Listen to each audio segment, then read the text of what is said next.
voice of the Asian tech ecosystem. We're live. Damien Cummings, welcome.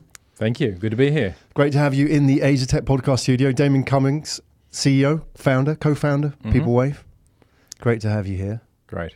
We're going to talk about, well, there's a lot of things we've got to talk about. How you got here in the first place and what you're doing with Peoplewave. Now, what is the problem that you're solving? You have an interesting background, to say the least. You didn't start off as an entrepreneur. Well, your first job was what? What were you doing straight out the gates? You were a corporate guy? No, kind of.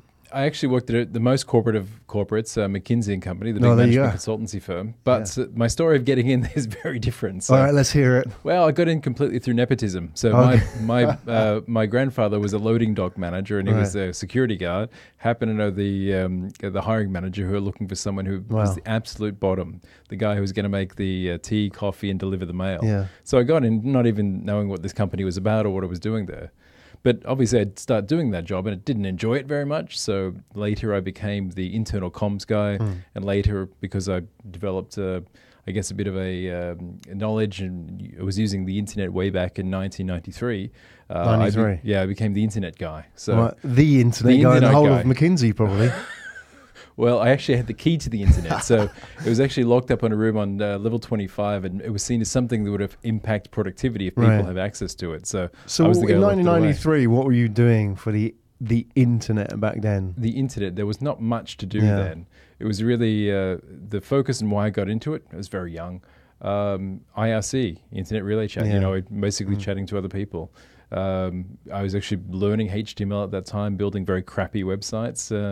And that actually became my next job after I left McKinsey. Right. So 25 years of internet experience. Well, in theory. Yes, in theory, yeah. Well, it's interesting because, the reason why I ask is, you've had some very interesting experiences and, at the highest level as well in marketing and communications. And you have this background in, I don't suppose you would call yourself a programmer, but you were technically minded earlier on. How do you sort of view yourself? Do you view yourself as a coder, a programmer, a builder, or a marketing guy? Do you often think about that? Yeah, certainly not a tech guy. I mean, I understand tech, and I think most good CEOs or kind of company founders should. I guess my first foray into that kind of world was I was actually created a couple of games when I was 13 on Amstrad on tape. Oh, wow. Yeah, that was the Amstrad cool. CPC 486 or something, wasn't it? Exactly. These were kind of Was that the long one? Yeah, of course. And I had integrated green. Tape. Yeah, green. The green screen tech. It was way ahead of its time. But, that was, it got me interested and passionate when I was a teenager and a kid. So you were programming in BASIC back then? Oh, I don't even know what it was back then. But I copied a lot of stuff and I didn't know what I was doing. So that's basically where I am now, 20 plus years later. I still have no idea what I'm doing, but that's why I'm the business guy and not the tech guy. Right, but do you think that experience, because I started programming as a kid, but BASIC, like yourself, Amstrad, those days, even before that maybe, the ZX Spectrum and so on. Yeah. But, does that sort of give you an attitude towards building a business? Because I think if you sort of code and you learn to build things from the ground up, it's a very different approach than... for example, you worked at McKinsey, you come very much the opposite approach to business, isn't it? They often go in at the very top level, the C level, and they advise strategically, whereas, you have this sort of background in building the nuts and bolts of business. Yeah. How does it work now in Peoplewave? Do you find yourself doing everything in the business? Or? Well, no, we have a great team to help us do things. But I guess to answer that question, actually being hands-on, being a techie, it makes you kind of want to pull things apart and put them back together. Right. I guess that's what I was getting to. And why I've had a very successful corporate career is I think while I can't do that myself, I understand it and I can actually explain it simply. And that's what I regard myself as more of a digital guy. So it became internet, then digital marketing, e-commerce, all that kind of stuff. And then explaining to senior management and other people in the business why you should get into e-commerce, how it works, why you should do things like internet marketing or digital marketing instead of, traditional advertising, why you should consider using these new technologies to engage customers and work with employees better. And that's actually what I've found is probably one of the most beneficial skills in life, in any role. How do you explain a complex or a new idea simply to other people? And that allows you to rise the corporate ladder reasonably quickly. Yeah, let's just talk about that. Before we talk about Peoplewave, your background in the corporate ladder, I'm going to read out the names. Okay. Samsung, Dell, Ogilvy & Mather, Citibank, Coca-Cola, NRMA, McKinsey & Co. Standard Chartered Bank as well, Philips, the list goes on. I mean, this is like the blue chip lineup of corporates. You know, any parent would be proud of their kid going into work in these companies, right? And I find that interesting because you've had that experience. And how many years were you in corporate? 20, 25 years from 93, right? Okay, so at some point you then decided, I'm going to start my own business. Yeah. Well, you're right. I mean, I had a great set of roles. So I came up as a general manager of Ogilvy, the advertising agency. I went to Dell, running their e-commerce business for the region and doing a lot of their marketing. Then I went to Samsung and had a regional marketing director title. I became the chief marketing officer at Philips before my last job at Standard Chartered Bank, where I was the global head of digital. And what happened is that I got retrenched. I got laid off. I don't know if you've ever been laid off before, but it's a really traumatizing experience. Right, especially when you've got, you know, you're not like a kid who's just sort of started in the working world. You've got years of experience and exactly mortgages to pay and so on. Yeah, and part of it, you've got people that love you, that care about you, who you need to take care of. On the other side, it's nothing to do with how good you performed. This is just a blanket cutting of people because, you know, big companies need to cut costs. So what I realized is I had an opportunity. So with a small redundancy payout, I could have actually gone and getting another big job somewhere else. But frankly, I didn't want to go into financial services. Tech was good, but again, it's hard to get those big jobs. What I really wanted to do was kind of make work a bit fairer, take what I knew in digital and digital transformation and apply that to what I was really passionate about at that time. And still, you know, how do you make work fair and put people first? I mean, big companies are earning billions and billions of dollars, but as soon as they're missing a quarter, slash people. You've got to... Why is that not fair? It's not, well... I'm asking a stupid question, but you know, you obviously know the answer to it, so I want to hear it. Well, there are many parts of this equation. I mean, start with the employees. 70% of employees are unhappy. That's a global Gallup survey data. And we know that 80% of that unhappiness comes from a direct manager. So many managers have never been trained. They have no skills on how to manage people. You don't go to Harvard or do an MBA and get taught how to have social skills or people management skills. You're just supposed to pick it up. So what happens is a series of unfair decisions start to creep in. You do your annual performance appraisal. Your boss tells you whether you did a good or a bad job. That's more based on likability. You know, do I like you or not? Rather than actually whether you did do a good job. Right. And sometimes it doesn't matter how much revenue you're bringing in or costs you're saving or whatever you're doing for a big company. They don't look at you as an individual. They look at the department. They look at the country and slash and burn. And there's a lot of unfairness because a lack of training, a lack of tools, and maybe a lack of caring. I want to just dive into that data that you shared here because I saw that Gallup poll. That was a few years back. The 80% unhappy or 70% unhappy. 70% unhappy, 80% as a result of a direct manager. So correct. If we do the math, it's about 50, 60% are unhappy because of their managers. Yeah, that's right. So that's a lot of people. It's a lot of people. But you know, your background in the corporate world is very successful. So, you know, you navigated that very well. Like you said, you knew what to do and how to play that game successfully for 20 plus years. So why would you then want to go and change that? Well, because you can look at my CV, I've jumped a lot as well because I get to a certain point where I can't continue. I know there are so many unfair practices there and I didn't develop all the political skills needed to get to the top. And, you know, we spent a lot of time at Peoplewave researching it. We looked at things like what are the key factors that allow you to thrive in a company? I realized that getting a promotion, for example, it's completely dependent on your political acumen, how much you manage up. And I think almost everyone's got a story of, you know, a complete douchebag who's got that promotion, never actually did their job well, don't have the right skills, but again, great political acumen. And that doesn't feel right. And you're getting a lot of kind of people with dubious character hitting the very top of corporates. And I didn't quite hit the top of corporate, and I didn't want to go down that route. I would rather have a bit more integrity and try to fix it for everybody. And then if you look at it, the other part of it is actual performance. And what you find is that people who perform extremely well, they're generally forced to stay in that position until they burn out. Then they're replaced by somebody else who equally works hard and works those 20-hour days and 7 days a week. Nobody is incentivized to keep those people on. Nobody's incentivized to really care about them. Or they're treated a bit like a factory, come in, work hard, get out. So between those two extremes, where one, it's all about upward management and political acumen. On the other hand, it's about working hard and not getting rewarded for it. There's got to be a fairness in the middle somewhere. And that's what we're trying to do, which is, it's not, we're not going to discourage people who've got great political or relationship skills. That's good. Those need to be brought to the surface and measured and be more transparent.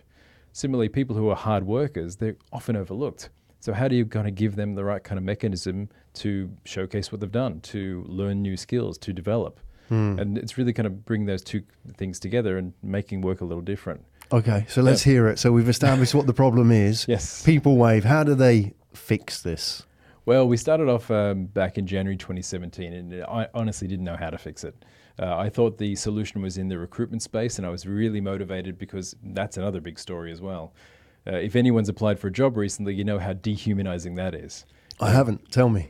So I've worked for myself for the last 20 years. So what am I going to go for? So help me empathize with your pain. Okay. Well, maybe someone in the audience has gone for a job recently. So if you have, you notice that you might apply for, literally hundreds of jobs. Yeah. You're sending your CV in, and what normally happens is you never hear anything back.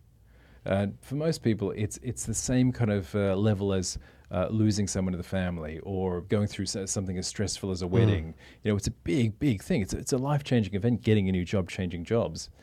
But it seems like the whole process around treating candidates is extremely poor. You never get a call back. You don't know where you are in the process. Often people are asking you to do presentations or tests or psychometric evaluations or whatever it is. And basically, the poor candidate's putting all this time, effort, and pinning everything on hope and then not getting anything back.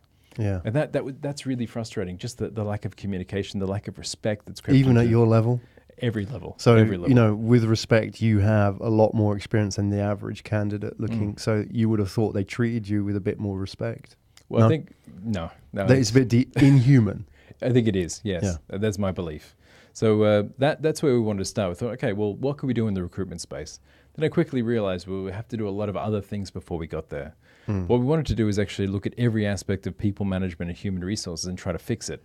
So Peoplewave, we've launched a couple of different tools. We realized that getting a job is one critical part, but onboarding is the next. Coming into that new company, having those expectations set of you, and so on. Then after that, it's really about the management. So how well are you doing, putting in place development plans, engaging with your teams, customers, and manager, and so on. Then there's a part where it's about leaving a company and so on. So we realized we're eventually going to fix all of those problems, but we've started off with a couple of areas.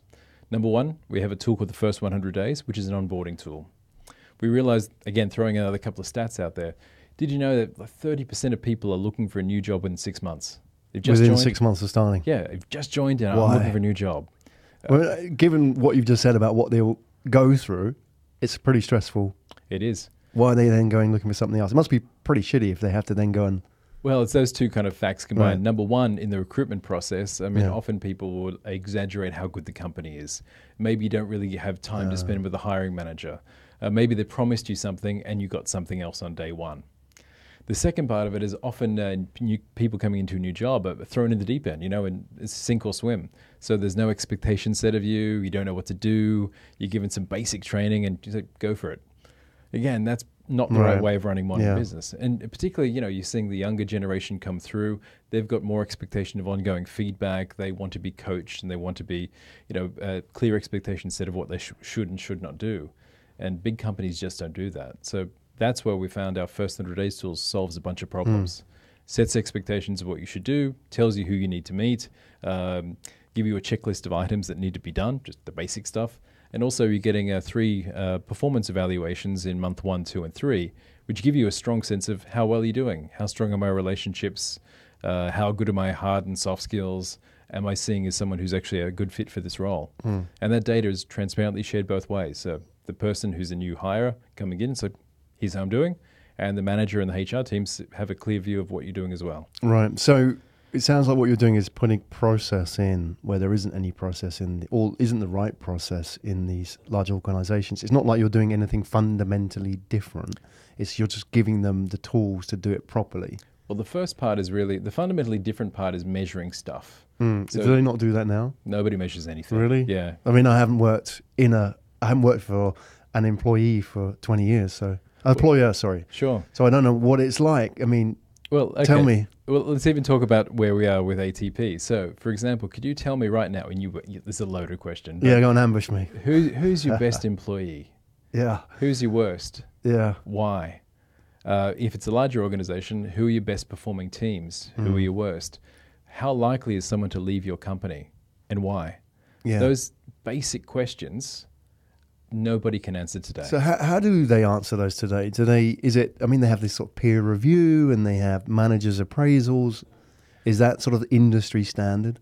Not really. Up to about 40% of large companies don't have a formal HR software or a process around this. So many people are not doing it. Almost all small companies, SMEs, are just not doing it at all either. What happens in the larger companies is they have like an annual performance review process. You're given a series of goals at the beginning of the year. By the end of the year, you've got to meet those goals, and that dictates whether you've done a good or bad job. What you're then done, then what happens is you're given a rating. You know, you might be a 1, 2, 3, 4, or 5.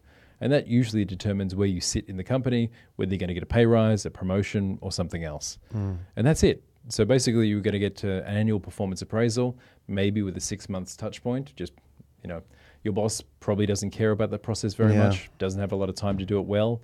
And again, it comes down to how much I like you. So we've got 6 people in my team. Of course, you're going to have a favorite, and 5 other people are going to be kind of somewhat.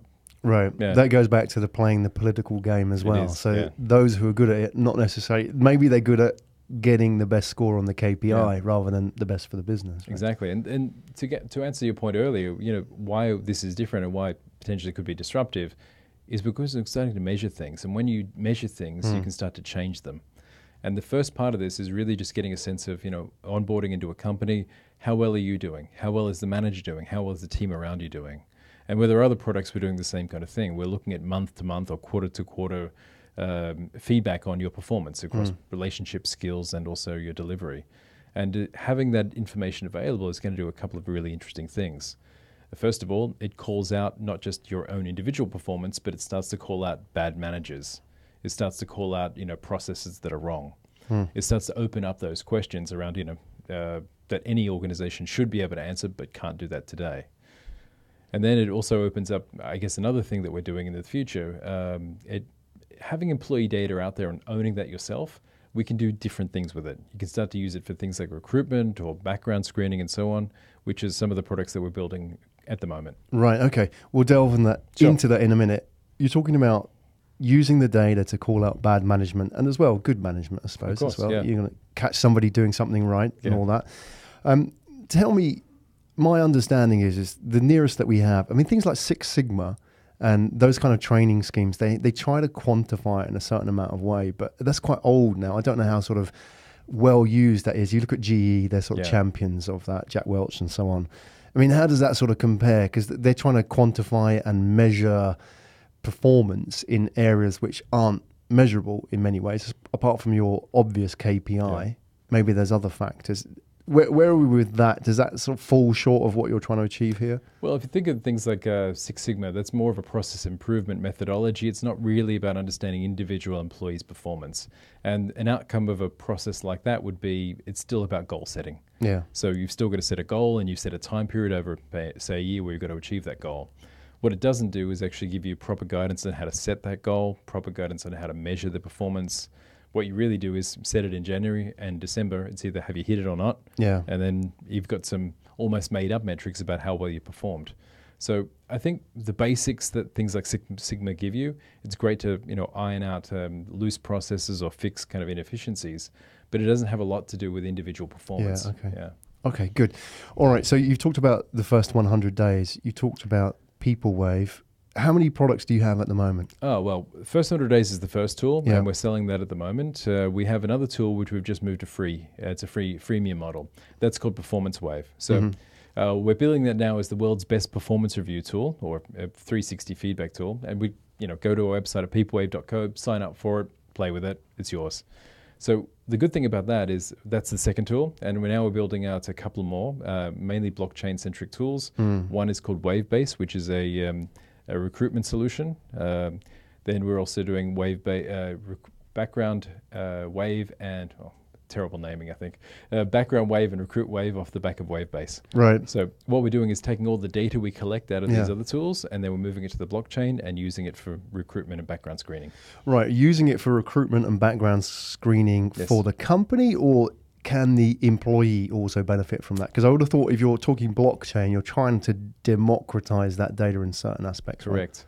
So, the funny thing is, if you ask anyone about doing a performance review, small or large company, no one ever takes their data with them. So maybe I was an amazing performer in my last job. Right. And maybe in this job I'm an okay performer, but there's actually no record of that. So our goal here is to actually take ownership of this data and give it to the employees.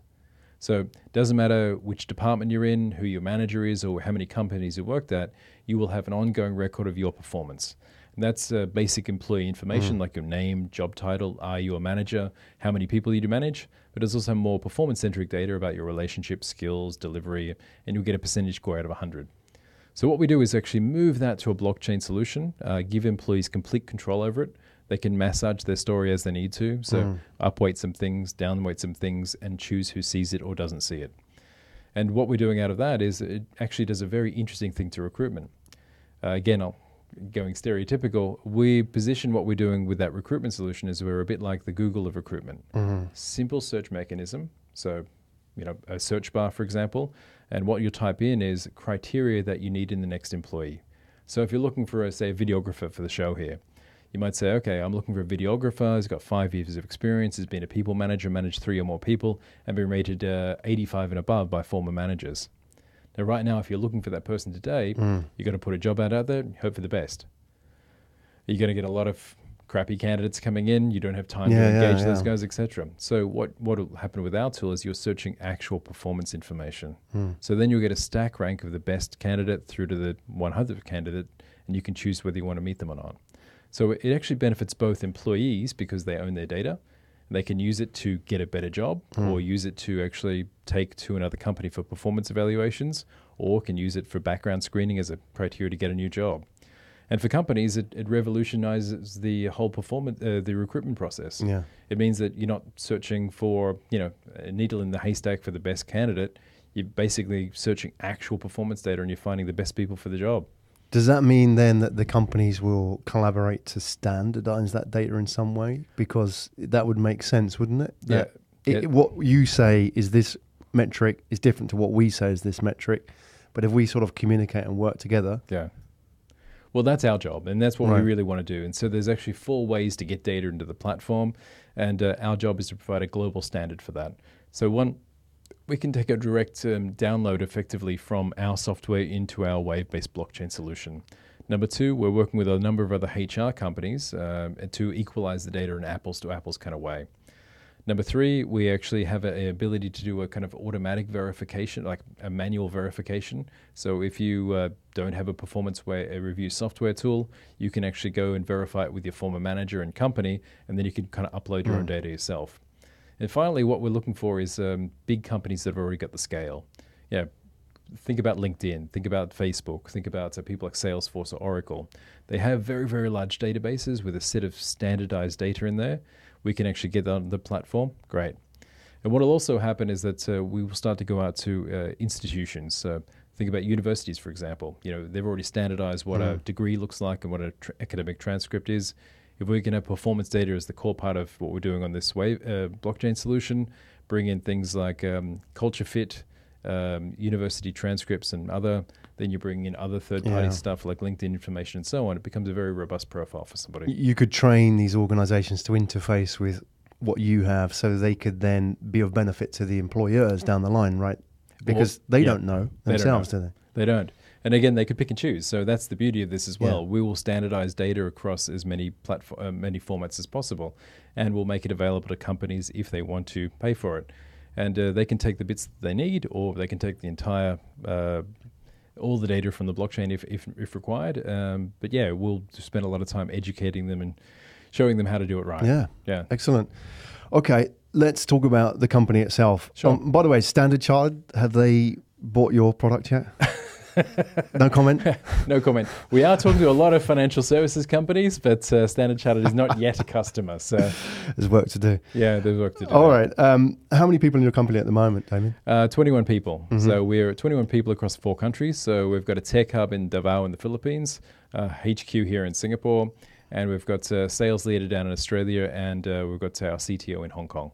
Right. Okay. How is that managing across all these countries and time zones for you? For me, quite simple, because I've been doing it all my career. So when you get process implement, and maybe this is a little bit different to most startups, we're a very process-driven company. You have things like online meetings. They're set up for Monday one-on-ones. You have team meetings every 2 weeks. We have other get-togethers that kind of make it, even a virtual organization, quite close.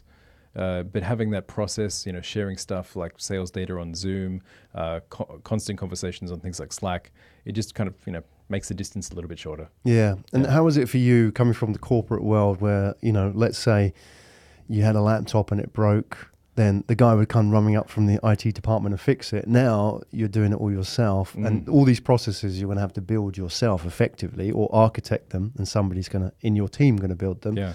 You don't have a whole department for that now. No. How has that been for you as a journey? I find it very liberating, to be honest. Yeah. I'd much rather have a broken laptop and fix it in a couple of hours rather than have to wait, 6 weeks for the corporate IT department to give me a crappy one in the meantime and come back with a new battery that fails a day later. So for me, enjoying it, yeah. So the upsides of actually being an entrepreneur in a startup are the freedom, the ability to grow something and get people to a purpose-driven company, which I find great. The downside are obviously money's always tight for any startup, so that's a challenge. And it's the hustle. It's the hustle, yeah. And it can be difficult going from when you've got a big brand backing you up into a company that few people have heard of. So there's a little bit of humility that kind of creeps back in the conversation. I think we all kind of need it once in a while, especially when you've had a long career. You kind of got to, bring yourself back into the real world as well. How is it when you wake up in the morning and you realize that you're running your own business after 25 years of everything being looked after? Well, I spent a lot of time thinking about this before I took the plunge, and I think for me, I'm a big believer in purpose-driven organizations. So I've worked at big companies, but they don't give back. They don't have a meaning. They don't have a purpose. So I think about, I've worked at a bank, and their kind of stated mission was to be the biggest, be the best. Yeah. That doesn't inspire me. But they have mission statements like we want to enrich lives and empower whatever. I mean, they do have. I mean, Enron I think had one which is quite famous. But it's all kind of wanky, right? It doesn't actually mean anything. So tell it as it is. Well, you got to tell it as transparency, right? But so for us, look, we want to make work fair, and we want to put people first, and that's not a marketing strapline. That's what motivates me to get up. Money will be tight. We've missed out on a customer. Something went wrong in the tech. There's a people problem somewhere. Other issues pop up. I'll wake up tired, but I think, okay, I'm doing the right thing. Yeah. There's a greater purpose here. And everyone who works at the company and has gone through the ups and downs with us also believes in that purpose. And that's the reason we do it. Yeah, definitely. Yeah. You got to have something to wake up for, haven't you? Yeah. And that's what it's about. And you are currently fundraising at the moment? We are, yes. So what's the situation? How have you funded it up until now? Yeah, so it's a combination of, we've got a series seed round last year. So we've got just over 700,000 USD that's come in. It's got us through our first year and a half. And now we launched a couple of months ago an ICO. That has been an interesting and disappointing experience. Yeah, tell us about that, because it's the buzzword of the moment, isn't it? The ICO. And what's it actually like? It's terrible, filled with scammers and so on. And I think there's a high degree of skepticism in the market around it, because about 80% of these ICOs are scam. But and a lot of them are business plan ICOs only. So they're not real businesses with real products and so on. So we thought we'd differentiate ourselves there. But every day you get someone else, pretending to be somebody else, trying to, sell you marketing services, and a lot of cowboys and sharks out there. So why did you go into the ICO? Did you just think it was an easier way to raise funds? Because you've done the seed round. Yeah. And I guess, for the levels you're probably trying to raise at the next round, you probably thought, maybe I need to go to Series A or a VC at this stage. But an ICO would be a lot easier without less, sort of constraints as well. Well, really, the options are seed round raised, then it's either Series A or something else. So what we did is earlier this year, we spoke to a few people up at Series A, and then told us to go away, come back in a year or two. Well, actually come back in 2 to 3 years. When you had when it's a safe bet for them. When there's de-risked it, okay. Yeah, $2 million in revenue coming in, great run rate, and at that point we'll give you $2 million and take half your business. Yeah, right. So well, at that point I don't need that. What we are is we're still very tight on revenue. Virtually nothing coming in yet, but we do have 400 customers using our platform, and it's growing fast every day. So we decided, well, ICO is actually good for founders. It's good for the company in that we control the terms and we control how the capital comes in. But what we've actually changed our mind is, look, there are too many cowboys in that space, so we've pulled back to a hybrid model. And what we're really looking for is a Series A plus ICO investment. So what we're looking for is someone who would put in, well, originally the ICO hard cap was 20 million. We've revised that and said, okay, well, if we're looking at Series A, that's really 5 to 10. And what we'd say is, okay, well, we have tokens, these PWV tokens, which are quite valuable at the moment. We would actually do a double hybrid investment where someone's coming in, taking equity, taking some tokens. And what would happen is we're looking for someone to partner us to the next level. Yeah. We don't want to just dumb money coming in. We want someone who sees the potential and who can help us grow. Yeah, because I wondered, because obviously an ICO can bring you a lot of dumb money, but you're looking for something a bit more than that, the partnership. I mean, you're out there talking at the moment, but this podcast goes out there for eternity. So I guess let's put the call out there. What is that person, or what kind of organization is it, or investor that you want to partner with? What kind of doors do you want them to open for you? What kind of knowledge do you want them to bring in? What are you looking for? Well, it's going to be here forever, so let me try to make a big call. What we're looking for is 4 to 5 year acquisition. So that for us is getting to $1 billion plus valuation and selling ourselves either to one of the big tech companies like an Oracle or a Salesforce. And we think about it in those terms because where else are they going to go? They've conquered sales, they're doing marketing, now they're doing things like service. The next big, opportunity for them is going to be employee data. Or we look at the logical guys, the big digital companies, LinkedIn or Facebook, and those guys need to kind of do what we're doing. So LinkedIn is struggling for growth. They need to move into new areas. And Facebook really wants to get in with their workplace solution, at least, really needs to get into jobs and hiring and people management. So what we're looking for is, first of all, a VC that can help us go from Series A and eventually give us the introductions into a Series B or more. We're also looking for someone who's actually has a portfolio or can introduce us to those people, because we want our software with as many people as possible.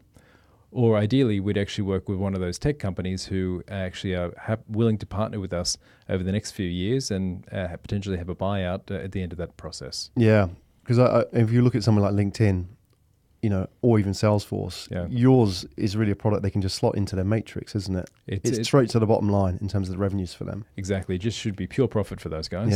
So, and we won't be an expensive acquisition for them necessarily. Once we get to a decent level of scale, or at least have the Lego pieces of the technology there. And I think one of our value adds is that, look, we can do some cool stuff on cloud-based software and blockchain where, if I was a traditional software vendor like an SAP or an Oracle, they can't easily do that. So we become a logical acquisition for them just as a bolt-on and a profit builder. Okay. Yeah. So there's 21 in your team, as you said. Yes. How does it go from here? Are you recruiting at the moment? Yes. So it all depends on where we go with our fundraising and our Series A/ICO. But as soon as we do that, the plan is within a year to get to 100 people. We're looking for a big product team here in Singapore, more salespeople around the world, beefing up our Philippines tech hub. We're looking to open up across the rest of Asia. The big markets for us are Japan, China, Korea, and Indonesia. And then, of course, we've got to get to the USA. Now, in the HR tech space, 50% of the global market's in the US. We've got to get over there pretty quickly. Yeah, for mine, especially if you're talking about people like LinkedIn and Salesforce, that's their home. And obviously, we have people watch this show, and they could be partners, they could be potential team members, and so on. And often they reach out and say, okay, that story I heard from Damien, that just really touched me. That's the company that I want to kind of help build. I don't think you have any shortage of appealing to them in terms of the company itself, but the culture of the company. Have you mentioned already, for example, your distributed company? To make sure that you get the right people coming through to you, what is it that you want to see from them in terms of the match between their sort of mindset and your company culture? What can you put out there to help them understand and interface with what you're trying to do here? Sure. I think the primary thing is also coming back to, the purpose. We want people who have gone through hardship. We wanted people who've had been bullied by their manager, had a bad relationship with a manager. We want people who've been retrenched or laid off or had difficulty getting a job. We want people who understand those issues firsthand. Right. And we've got an amazing team, the best people I've ever worked with. And those people have all gone through their own levels of trauma somehow, and they've got a story they can share. Now, it doesn't matter whether you're a developer or a salesperson or sitting in the marketing team. They can all kind of go back to that story and go, yeah, okay, well, they also fundamentally empathize with where we go as a business. So like most people, I believe that skills can be trained. You're looking for a base level of competence, but skills can always be trained. It's someone who's flexible, believes in the purpose, and gets excited about what we're trying to do. Yeah. And what we can offer in return is that we are moving to a new office. We're figuring that out over the next month, but we offer things like unlimited leave, unlimited flexibility. So it means take as much time off as you need to.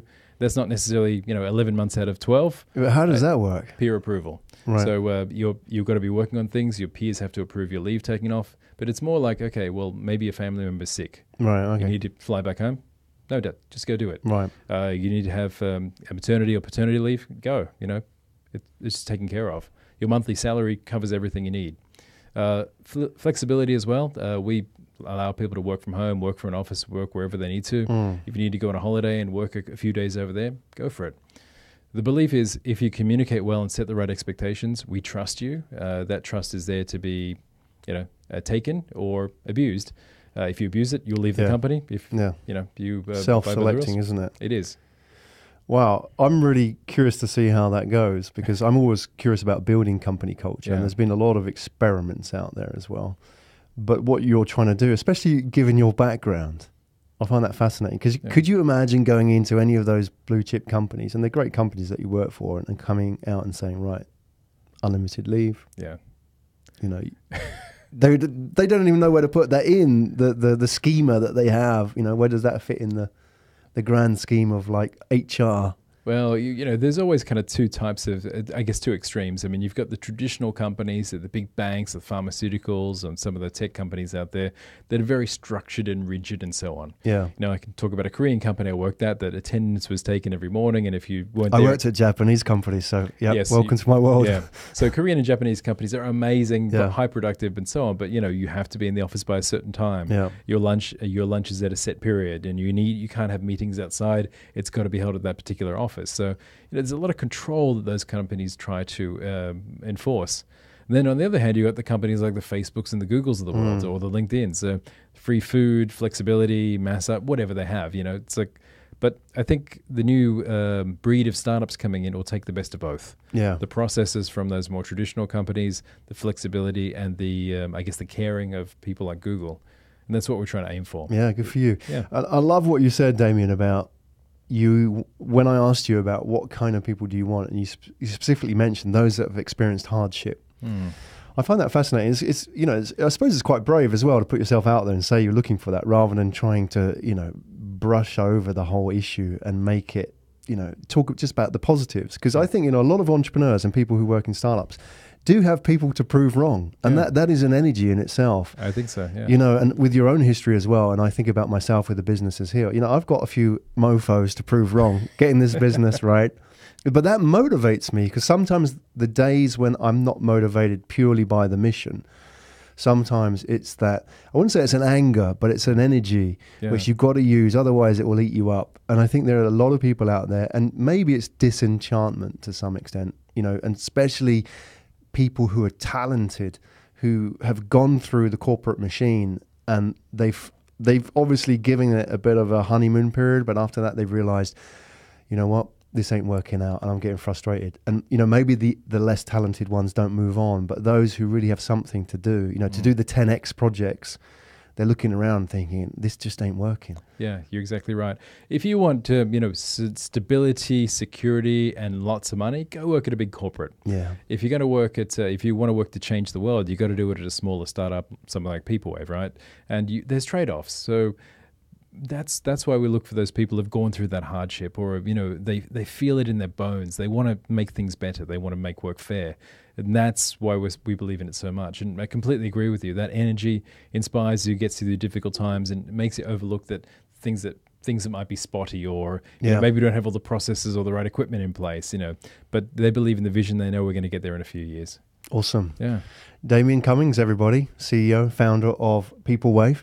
Damien, thanks so much for coming onto the show today and sharing your journey with us. And for those that are watching and listening, they may be potential investors, potential partners, potential inquirers, maybe down the road.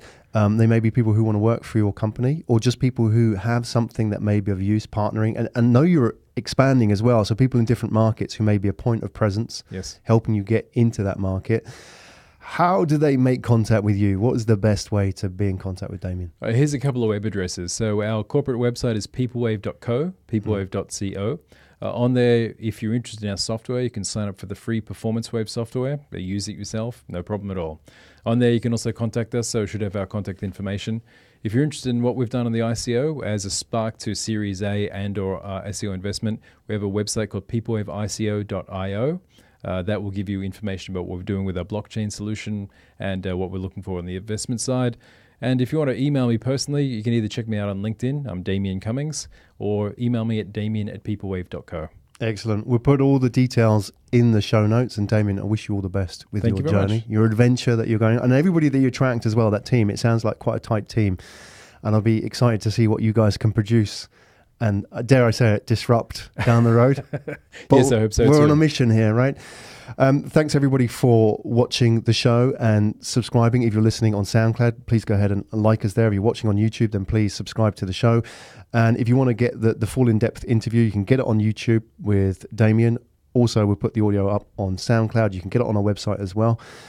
Damien, thanks a lot. Come back on 6-12 months down the line. Love to. Love to get an update, see how the journey unfolds. Yeah, tell you a wonderful good news story at that point. But thank you very much. It's been great. Excellent. Thank you, Damien.